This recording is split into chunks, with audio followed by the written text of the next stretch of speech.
এইখিনি কি হয় চিনি পাইছেনে বাৰু? এইখিনি কুজি থেকেৰা হয়, শুকুৱাই থোৱা হয়। আৰু কুজি থেকেৰা বা বৰ থেকেৰা আমি এইদৰে কাটি কাটি ৰ'দত শুকুৱাই থ'ব পাৰোঁ।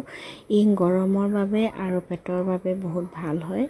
গৰম দিনত যেতিয়া পেটত গৰম সোমায় তেতিয়া আমি এইখিনি তাৰ এটুকুৰ বা দুটুকুৰা পানীত তিয়াই থৈ পানীখিনি আমি নিমখ অকণমান দি খাব পাৰোঁ। তেতিয়া পেটৰ অসুখ হ'লে বা পায়খানা ঢিলা হ'লে আমি এইখিনি পানী যদি অলপ খাই দিওঁ তেতিয়া পেটটো ভাল হয় আৰু গৰমৰ বাবেও ভাল হয়।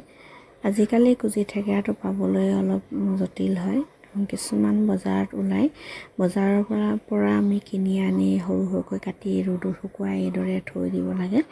আগতে আমাৰ মাহঁতে এইদৰে সাঁচি থৈ দিয়ে, তেতিয়া হাবিত পোৱাও যায়। আজিকালি